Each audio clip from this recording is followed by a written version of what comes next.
Hey guys, what's going on? It's Eli, back with another review video.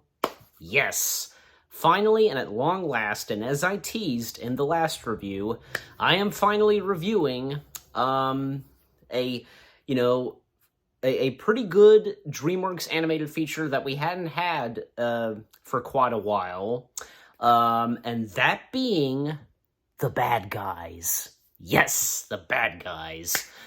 Oh man, what can I say about The Bad Guys? What can you say about The Bad Guys? This was pretty good. Again, this was a pretty good DreamWorks animated feature in a while, along with another one that came out a little while after this, so as we all know. But yeah, The Bad Guys. Okay, the story. After a lifetime of legendary heists, notorious criminals, Wolf, Snake, Piranha, Shark, and Tarantula are finally caught. To avoid a prison sentence, the animal outlaws must pull off their most challenging con yet, becoming model citizens under the Tulik, if I'm saying that right, of their mentor, Professor Marmalade. I hope I'm saying that name right. Who's a guinea pig. So, yeah. The devious gang sets out to fool the world that they're turning good. Well, for now. Of course they eventually turn good. We all should know that. But, yeah. So, when I first heard about The Bad Guys, I think, this was on my mind, that... I don't know, because when seeing the animals, wolf, tarantula, and shark, and they're in, human clothes, I don't know. I was thinking of, say, Zootopia, if you get my point. I wonder, did you guys have that same feeling, too? I don't know. You can let me know. But, and obviously, because it's not just animals in this movie, but also humans, and... That's been in other animated films before, where it's both animals and humans living in society. The animals acting like people. So, and the cast of characters were really good. All 5 of the bad guys, Wolf being voiced by the one and only Sam Rockwell. Tarantula being voiced by Awkwafina, if I'm saying her name right. Piranha being voiced by Anthony Ramos. And Snake being voiced by Mark Maron, and Shark being voiced by Craig Robinson.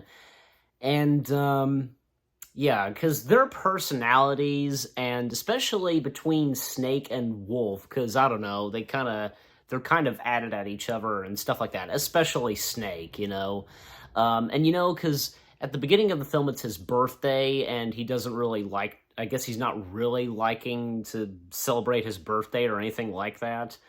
And, there's also, Diana, Foxington, right, being voiced by Zazie Beetz, if I'm saying her full name right. I remember her from Joker, so yeah. And, Tiffany Fluffit, I think I'm saying that right, who appears at times in the movie. She's the reporter with the microphone, being voiced by Lily Singh. And then there's also Misty Luggins, who is the chief of police, being voiced by Alex Borstein, a.k.a. the voice of Lois Griffin. Yep. Good for her, she is doing something, she's doing other voice work, aside from doing a lot in Family Guy, and hey, getting to do a DreamWorks film and something family-friendly. So yeah. But anyways, especially because, God, what's the chief? Because, she's that kind of character that just oh, I'll get you, and, you're beaten, I finally got you, and all that kind of stuff, you're going to jail, I think at first, when I watched this for the first time, she kind of got on my nerves, but when I watched it again, it was fine. She was fine for a second time for me. That's That's not to say she's one of my favorite characters in this movie. I will say that. But I think, yeah, like, okay, I'll go ahead and say this, like, the Wolf was one of my favorite characters, because, hey, especially, for one thing, being voiced by Sam Rockwell, he's such a great actor and such a nice guy, you know, and, you know, it's not, I'm not sure, I don't know if I'm right or wrong, this isn't his first animated film, is it? It probably is. I mean, I might be right or wrong. You guys can let me know if I'm right or wrong on that. I have a good feeling it probably is. But, yeah, because the bad guys, because them, okay, we know because what they do, because they steal, and they rob, and just do a bunch of other stuff. And also because, like, even at one point they were going to steal an award that was going to be given to the professor, the guinea pig professor. It was like an award. It was in the shape of a dolphin. Literally, a dolphin award. And also, another big part of this movie is the meteorite that crash landed in the city, and it has a big part in this film, and what the professor does to the meteorite. And of course, like, you know, the bad guys, their cover is blown. They're almost about to get arrested when, you know what? Wolf makes the move and, you know, asking if they could get a second chance and, you know, possibly they could become good, and with the help of the professor. And a pretty funny, like, sequence, you know, and montage of the professor, like, telling them how to share, how to help somebody cross the street, get a cat out of the tree, and it's pretty funny with the cat being stuck in the tree. And the cat does have another big part in this film and grows a bond with Wolf. So, and even say, well, when they were trying to steal the dolphin trophy, the Wolf, because he at one point helped this granny lady, like, not fall from the stairs, and, like, she was saying, you know, you're such a good boy, patting him on the hand, and something happens to Wolf. His tail starts to wag, and his fur just, you know, something changed him at that moment, and thus, you know, what would happen next for the rest of the film. And, you know, even, and also, because, at one point, because Wolf decides to give up being bad, when, you know what, the bad guys, like, him and the rest of the gang, like, they were still fooling the world that they were going to become good, and, you know, try and steal again, but Wolf just decides to, it's no more, but, you know, they are still mistaken for still being bad guys, and, you know, being taken to jail. And even, there's an interesting fact about Foxington. She is actually kind of like them. I mean, yeah, basically. And she is preferred as, she's known as the Crimson Paw. And it's really cool because, like, we get to know some of these characters' backstories, and, of course, with Foxington, you know, being Crimson Paw. And, you know, she even kind of redeemed herself, you know. And her helping out the bad guys as well. Well, even at one point, Snake, Shark, and everybody else, they just basically ditch Wolf and Foxington, you know. And especially Snake, because, you know, a grudge he has with Wolf at that moment. And we even find out because, well, they were set up. They were set up by the guinea pig, the Professor Guinea Pig. He was disguised as that granny lady, and, you know, luring them and just all that kind of stuff, you know, making them turn good, you know. It was all his doing from the beginning. So, and the meteorite, as I mentioned, he uses it to, you know, mind control a lot of other guinea pigs, to do his bidding, and to, you know, steal money from, trucks that were going to charity. So, yeah. And also, because, yeah, eventually, like, okay, Snake does at one point join forces with the guinea pig professor, but, okay, I think, like, when people watching this, they're like, oh my gosh, he really is, like, staying evil, but no, that's not the case at first. At first you think he is still being bad, but no, because he basically fooled the guinea pig the whole time.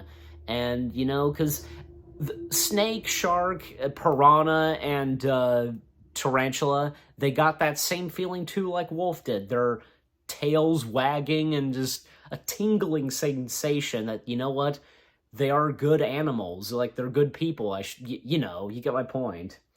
And Snake was trying to deny it himself, that he was starting to become a good snake, but in the end, he does finally accept it. So, yeah. And, even at one point, the bad guys were going to return the meteorite, but they couldn't do it alone with Snake. They go after Snake, and, between them and the professor and the guinea pigs that he has under mind control, eventually, because that all comes to an end, and, everything's good between Snake and Wolf, and, the whole gang, and you know what?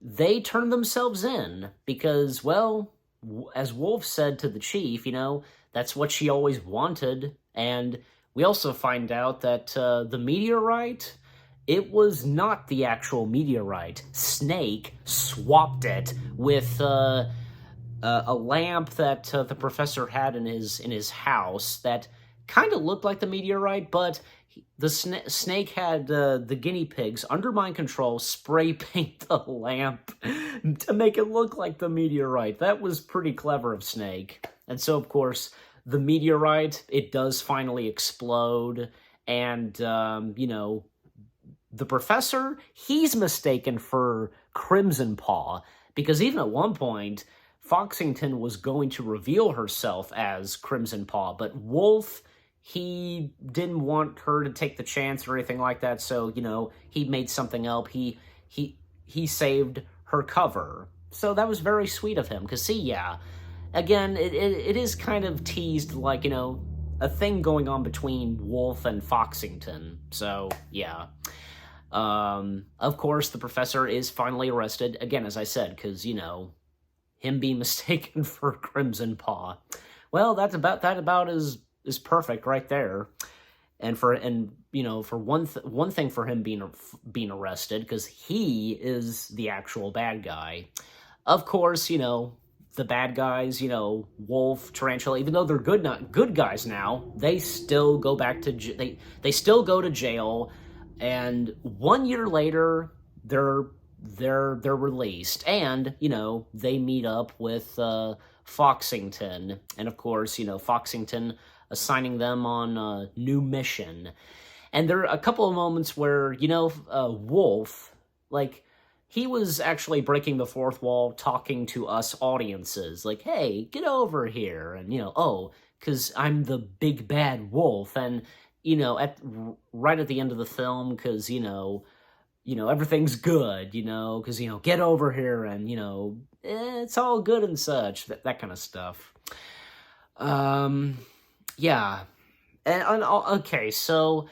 Also, the animation, I gotta talk about the animation as well, because I think, yeah, at this point, and starting with the bad guys, like, it's amazing, because DreamWorks has basically, changed up their animation, and again, starting with this and Puss in Boots: The Last Wish, because, this wasn't this hasn't been their usual animation that we had known for such a long time.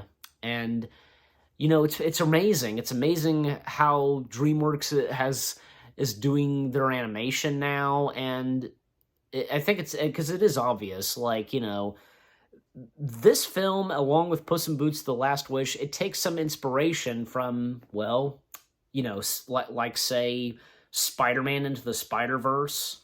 Isn't it obvious? Yeah.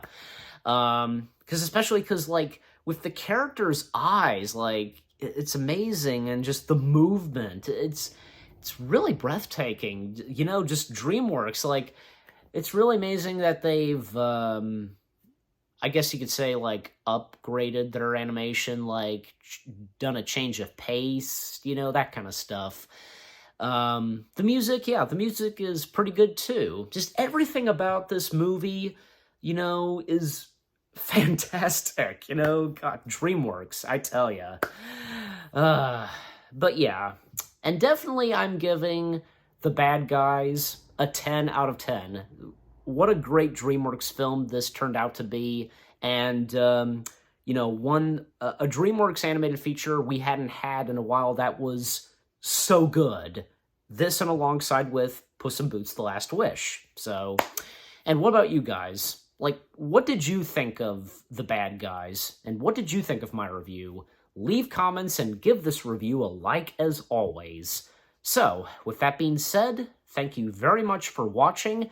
I hope you guys enjoyed my review of The Bad Guys. More reviews coming your way. They're gonna be awesome. Keep looking forward. And I'll see you guys in the next video / review. And stay tuned later this month because, you know, as a tradition, going to be reviewing some of my favorite movies leading up to my birthday.